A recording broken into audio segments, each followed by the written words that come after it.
नमस्कार, मैं हूं भुवन शांतनु और आप देख रहे हैं एमपी टॉक चैनल, जहां पर हर रविवार हम लेकर आते हैं डॉक्टर से मुलाकात। आज का हमारा एपिसोड बेहद खास है क्योंकि हमारे साथ है डॉक्टर मुकेश प्रजापति, एक जाने माने बाल रोग विशेषज्ञ जिन्होंने बच्चों की सेहत, उनके विकास और उनकी मुस्कान को सुरक्षित रखने में अपना जीवन समर्पित किया है।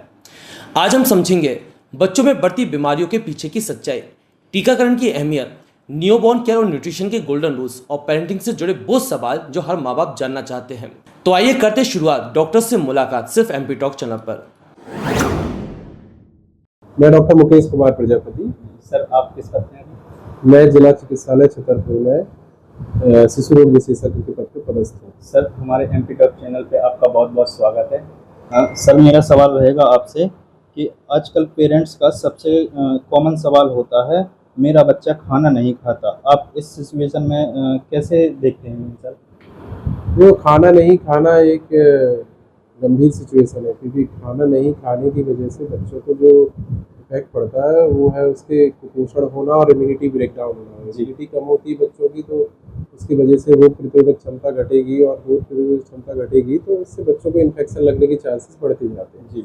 तो खाना, रूटीनली खाना, ये तो एक इम्पॉर्टेंट पार्ट है शरीर का, हम इसको बंद नहीं कर सकते। अब क्यों नहीं खा रहा है, इसके लिए आप डॉक्टर की सलाह ले सकते हैं कि भाई समस्या कहाँ क्या आ रही है। क्योंकि उसका मेन कारण है कि आजकल हम बच्चों को जो खाना देना चाहिए हम उसकी जगह पे बाहर का स्नैक्स परोस देते हैं। तो वो पहले चटपटा स्नैक्स खाने लगते, पेस्ट्रीज खाने लगते, मीठी चीज़ें पसंद करने लगते, तो फिर उनको वो खाना घर का पसंद नहीं आता। तो हमें इस पर रोक लगानी चाहिए। हमें पहले नंबर, जब बच्चा आदि 6 महीने तक तो सिर्फ माँ का दूध लेता है, 6 महीने के बाद बच्चा यदि बड़ा होता है तो सबसे पहले हमारा कर्तव्य यही है कि बच्चे को हम वही खाना खिलाएं जो उसके लिए ज़रूरी है। उसको ना तो आपको नमकीन खाना खिलाना है, ना ही उसको चटपटा कुछ भी खिलाना है, ना ही मीठा कुछ देना है अगले 2 साल तक। हम उसको ज़्यादा से ज़्यादा प्रोटीन युक्त खाना खिलाएं, जो कि हमारे घर में घरेलू आइटम्स में आता है। सबसे बढ़िया है दूध, दही, पनीर, ये खिला सकते हैं। दालें जो है बड़ी आसानी से अवेलेबल होती है। उसके बाद राजमा की सब्जी है, उसके अलावा प्यूरी उनकी बना सकते हैं, चने की प्यूरी, राजमा की प्यूरी, ये चीज़ें बहुत आसानी से अवेलेबल होती है। यदि कोई नॉन वेज है तो वो अंडा वगैरह बच्चे को परोस सकता है, और ये सबसे अच्छा खाना है, और इससे भूख भी बच्चे की बढ़ती है। हाँ सर, मेरा सवाल आपसे रहेगा, ग्रोथ चार्ट और मिलस्टोन्स को आसान भाषा में समझाइए सर। क्या क्यों पेरेंट्स को इन पर ध्यान देना चाहिए सर? देखिए, ग्रोथ चार्ट और माइलस्टोन्स दोनों अपने आप में डिफरेंट चीज़ है। ग्रोथ चार्ट मतलब होता है कि शरीर की फिजिकल ग्रोथ, बच्चे की जो वेट और जो हाइट है वो अकॉर्डिंग टू WHO ग्रोथ कर रहा है कि नहीं कर रहा है। माइलस्टोन्स का मतलब होता है कि जब बच्चा पैदा होता है तो वो बिस्तर पे लेटा हुआ है। बिस्तर पे लेटने से 1 साल में उसके खड़े होने तक जो अचीवमेंट्स आए हैं, जो बोलना है, जो लोगों से स्माइल करना है, ये होते हैं माइलस्टोन्स। दोनों ही अपने आप में डिफरेंट थिंग है, और दोनों ही चीज़ों पे हमें ध्यान देना बहुत ज़रूरी है। आजकल का कॉमन ट्रेंड्स जो माइलस्टोन्स जो अचीव नहीं हो रहे हैं, उसका मेन कारण ये भी है कि लोग जो है बच्चों को मोबाइल देना शुरू कर दिया। और मोबाइल देने की वजह से बच्चों ने फिजिकल एक्टिविटी को कम कर दिया है, जिसकी वजह से बहुत ही दुष्परिणाम भी देखने को मिले हैं कि बच्चे बहुत सारी हाइपर एक्टिव डिसीज, ऑटिज्म जैसी बीमारियों से ग्रसित हो रहे हैं। सर, एक बच्चे की इम्यूनिटी स्ट्रॉन्ग करने के लिए पेरेंट्स को डेली रूटीन्स में 3 सिंपल हैबिट्स क्या फॉलो करनी चाहिए सर? यदि बच्चे की इम्यूनिटी को आपको स्ट्रॉन्ग करना है ना, तो सबसे इम्पोर्टेंट है उसका अच्छा खाना। अच्छे खाने के लिए देखो, इम्यूनिटी बनी किस चीज़ से? प्रोटीन से। तो प्रोटीन युक्त खाना आप दीजिए। आप देखिए बच्चे की इम्यूनिटी कभी भी कम नहीं हो सकती। दूसरा फायदा, वैक्सीनेशन। बच्चे का समय समय पर जो हम वैक्सीनेशन 5 साल तक कराते हैं, वो सारा वैक्सीनेशन उसका कंप्लीट होना चाहिए। चाहे आप गवर्नमेंट से ले रहे हो, चाहे आप प्राइवेट से ले रहे हो, लेकिन वैक्सीनेशन में ब्रेकडाउन नहीं होना चाहिए। सर, आजकल मोबाइल और स्क्रीन टाइम सबसे बड़ा चैलेंज है, जी सर, पेरेंट्स के लिए भी, बच्चों के लिए भी। सर, स्क्रीन टाइम का बच्चों की हेल्थ पर, ब्रेन डेवलपमेंट पर सर असर क्या पड़ता है सर इससे? देखिए, स्क्रीन टाइम एक ऐसी डेंजर चीज़ है जिसकी वजह से बच्चों का अकेला ब्रेन पे ही हेल्थ नहीं पड़ता है, वो आगे आने वाले समय में बच्चों की जो मेंटली चैलेंज बच्चे जो होंगे ना, उस पर भी फर्क पड़ रहा है। एक्चुअल यदि WHO के अकॉर्डिंग देखा जाए तो बच्चों का स्क्रीन टाइम जो होना चाहिए पूरे 24 घंटे में, वो 15 से 30 मिनट 15 मिनट से 30 मिनट से ज़्यादा नहीं होना चाहिए। जी सर। यदि इससे ज़्यादा स्क्रीन टाइम यदि बच्चों का हो रहा है तो ये बहुत डेंजर सिचुएशन है, क्योंकि ब्रेन प्लास्टिसिटी होती है ब्रेन के अंदर। जी जी यदि ब्रेन ने एक बार अडेप्ट कर लिया किसी नेगेटिव थिंग को, जी तो फिर वो उसको चैलेंज हो जाता है कि आप उसको चेंज नहीं कर सकते। तो जब आप मोबाइल देते हो तो वो मोबाइल जैसे कृत्य करना शुरू कर देता है। हाँ सर। तो मोबाइल की सारी एक्टिविटी उसके अंदर आने लगती है, उसी प्रकार से कृत्य वो करने लगता है और दिमाग उसका संतुलित नहीं रहता है। फिर आप चाहोगे कि आप ये सिखा लो, आप पढ़ा लो, जी ये बहुत ही चैलेंजिंग रहता है। जी सर। सर बच्चों के लिए वैक्सीनेशन शेड्यूल कितना इम्पोर्टेंट है? आज भी कई पेरेंट्स कंफ्यूज रहते हैं सर, इसमें आप क्या कहेंगे? देखिए, वैक्सीनेशन बहुत ही इम्पोर्टेंट पार्ट है, क्योंकि बच्चा जब पैदा होता है ना जी तो उसके पास कोई प्रोटेक्शन पावर नहीं होती। जैसे कि एक एडल्ट है या यंग पर्सन है, उसके शरीर के अंदर इम्यूनिटी पावर डेवलप हो चुकी होती है। जी लेकिन हमारे शरीर के अंदर इम्यून सिस्टम डेवलप होने में 12 साल लग जाते हैं। जी तो सर। उन 12 साल में बच्चे कैसे प्रोटेक्ट रहेंगे? जी हाँ सर। तो 12 साल प्रोटेक्ट करने के लिए हमें बच्चे को जो है वो लगातार वैक्सीनेशन उसका करना पड़ता है समय समय पर, कि 5 साल तक उसका वैक्सीनेशन का शेड्यूल ना उसका ब्रेक हो।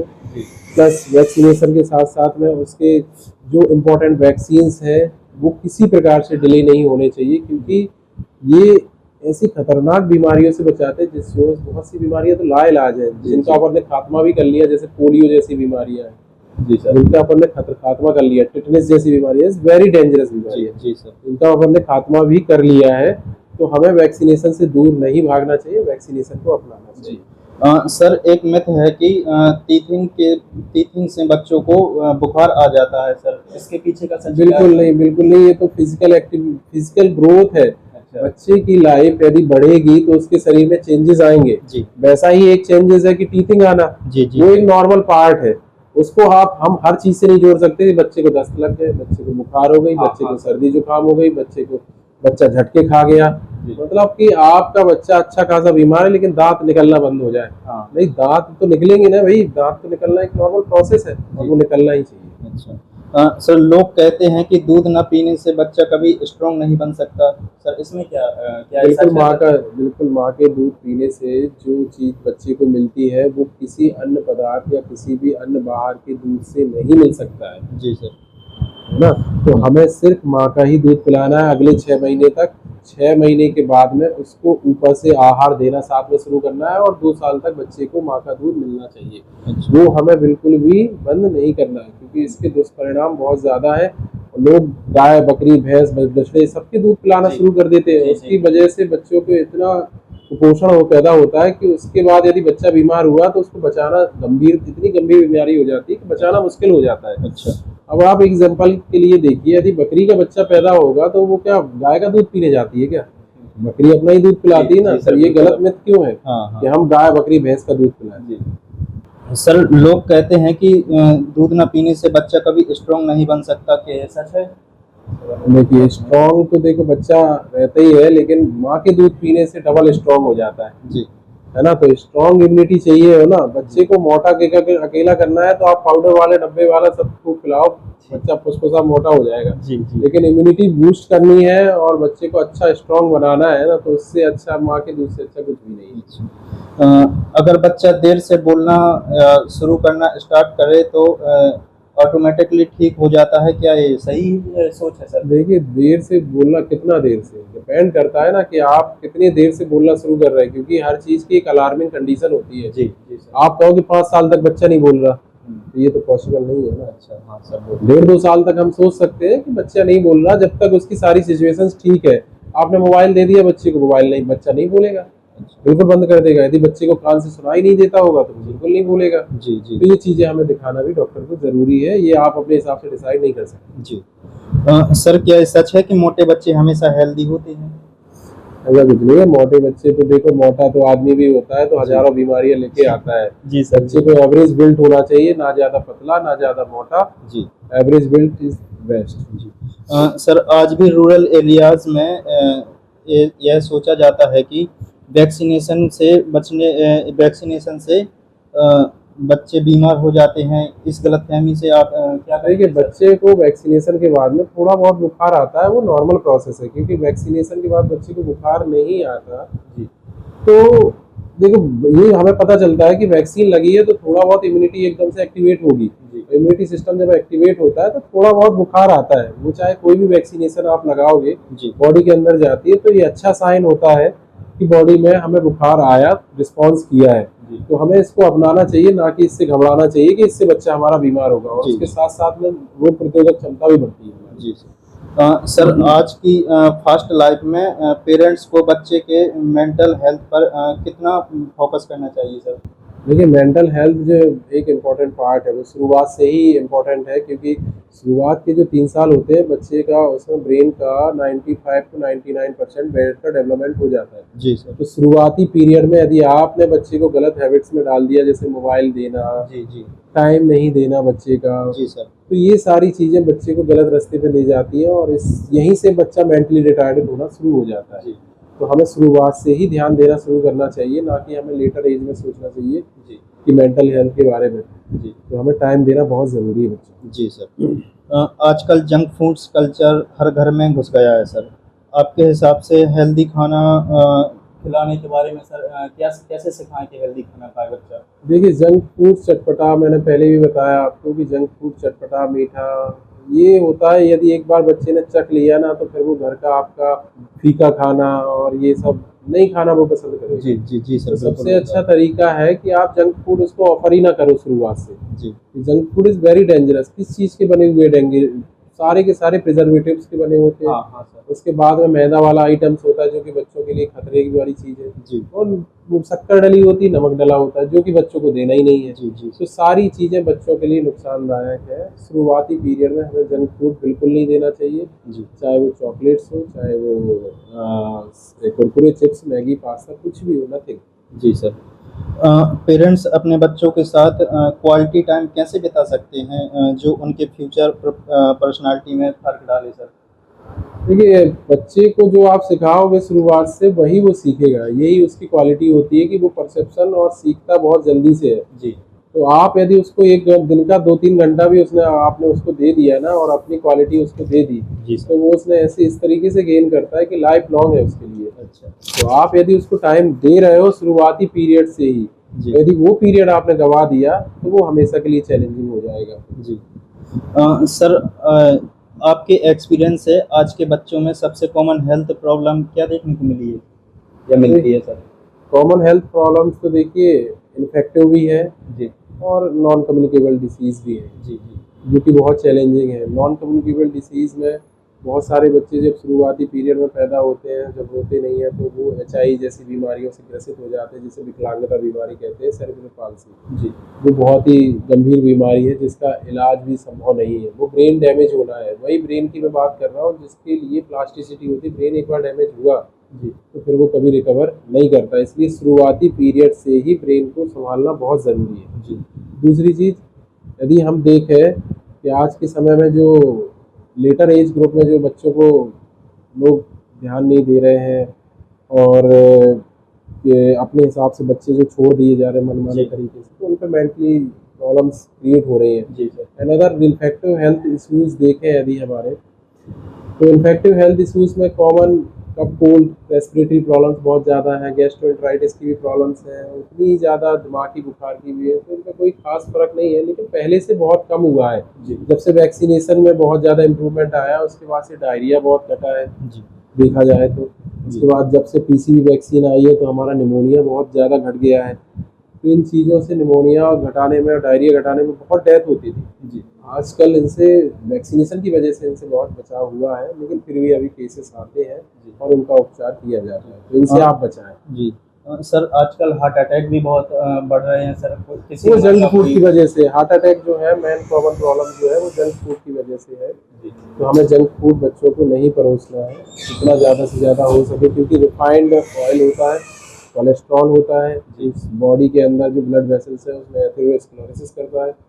एथेरोस्क्लेरोसिस की वजह से बच्चों की जो हमारी कार्डियक ब्लड वेसल्स है वो ब्लॉकेज होती है, उससे हमारा बच्चे को heart attack. Sir, heart attack के केसेस बढ़ रहे हैं सर, वो चर्चित में भी है। 2 केसेस थे सर।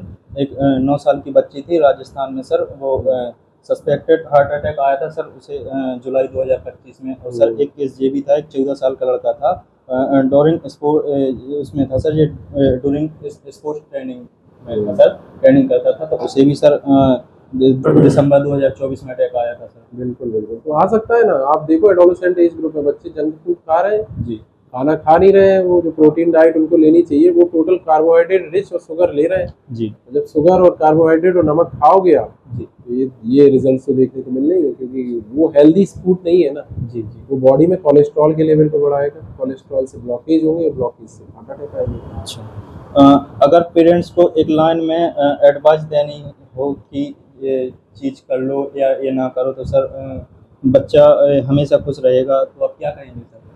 देखिए, बच्चे को यदि हेल्दी रखना है ना, तो सबसे अच्छा उसका तरीका है हेल्दी फूड्स। जी सबसे इम्पोर्टेंट चीज़ है, आप हेल्दी फूड्स खिलाइए, घर का खाना ही परोसिए उसको, जो कि मैंने आपको बताया है। जी प्रोटीन रिच डाइट्स होती है हमारे घर में, सभी तरह की दालें, सभी तरह के बीज, जी सोयाबीन की सब्जी, जी अंडे ले लीजिए। यदि नॉनवेज खाते हैं आप तो नॉनवेज परोस सकते हैं। उसके अलावा डेयरी आइटम्स में दूध, दही, पनीर, जी ये सबसे बढ़िया आइटम है। आप इनको खिलाइए, आप बच्चे की इम्यूनिटी भी बूस्ट होगी, और साथ में उसका समय समय पर वैक्सीनेशन कराइए। जी आप देखिए बच्चा कम से कम बीमार होगा।